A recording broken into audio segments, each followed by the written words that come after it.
Mechanical engineering ડિપાર્ટમેન્ટમાં diploma semester 3માં આવતા subject manufacturing engineering 1માં આજે આપણે એક્સપેરિમેન્ટ નંબર 10 જોઈશું, જેનું એમ છે to prepare a welding joint using arc welding.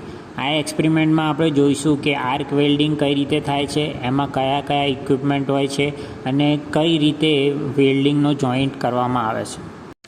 Arc વેલ્ડિંગથી જે આપણે જોઈન્ટ બનાવવાનું છે એમાં આપણે જોઈશું કે કયા કયા ઇક્વિપમેન્ટ યુઝ થાય છે. આ પોર્ટેબલ ટ્રાન્સફોર્મર છે, પછી જે આ છે અર્થિંગ કરવા માટેની અરેન્જમેન્ટ છે. વેલ્ડિંગને ડાયરેક્ટલી આપણે જોઈ ના શકીએ એના માટે વેલ્ડિંગ શિલ્ડ છે અને વેલ્ડિંગ ડાયરેક્ટલી જોવાથી જે નુકસાન થાય એનાથી બચાવે છે. બીજું જે છે એ ગોગલ્સ છે આપણી જોડે, પછી એનાથી બી જોઈ શકાય છે. પછી આ છે એ 2 MS પ્લેટ છે જેને આપણે આર્ક વેલ્ડિંગ વડે જોઈન્ટ કરીશું. પછી જે છે એ ચીપિંગ હેમર છે જેના વડે સ્લેગ રિમૂવ થાય છે અને એના પછી જે વાયર બ્રશ છે એનાથી પણ સ્લેગ રિમૂવ કરી શકાય છે. હવે જે આર્ક વેલ્ડિંગમાં ઇલેક્ટ્રોડ્સ યુઝ થાય છે એ 3 ટાઈપ્સના છે. પહેલું જે છે એ કાસ્ટ આયર્ન છે, આ કાસ્ટ આયર્નનો ઇલેક્ટ્રોડ છે. એના પછી જે છે એ MS ઇલેક્ટ્રોડ છે અને MS ઇલેક્ટ્રોડ પછી લાસ્ટ છે એ SS ઇલેક્ટ્રોડ છે. આ 3 ટાઈપ્સના ઇલેક્ટ્રોડ યુઝ થાય છે.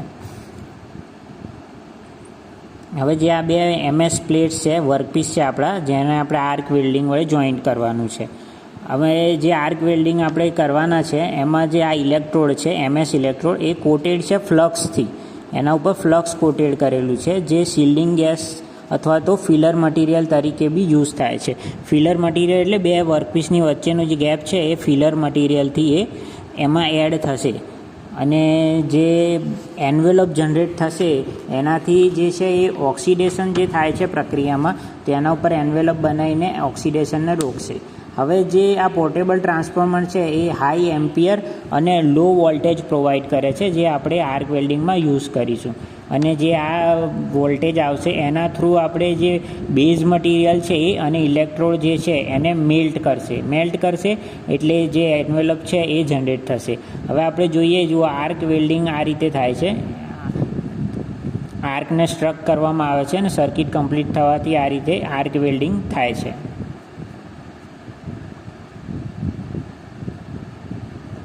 આ જે દેખાય છે સ્લેગ ફોર્મેશન છે જે MS પ્લેટ્સ ઉપર છે. તો જે આ સ્લેગ ફોર્મેશન છે એ એન્વેલપ છે જે શિલ્ડિંગ ગેસ દ્વારા બનાવેલું છે, જે ફ્લક્સથી બને છે, બરાબર. તો જે આપણી વેલ્ડિંગ થયા પછી આ જે એક્સ્ટ્રા સ્લેગ છે એને આપણે રિમૂવ કરવું જરૂરી છે. તો જે રિમૂવ કરવા માટે આપણે કઈ રીતે રિમૂવ કરીએ છીએ એ જોઈએ. ચીપિંગ હેમરથી સૌથી પહેલાં આપણે એને રિમૂવ કરીએ છીએ. ચીપિંગ હેમર યુઝ કરીને જે ઉપરનું પોર્શન છે એને રિમૂવ કરીએ છીએ અને જે બાકીનું આજુબાજુની સાઈડમાં જે રહેલું છે એને વાયર બ્રશ છે એનું યુઝ કરીને આપણે સ્લેગને રિમૂવ કરી શકીએ છીએ.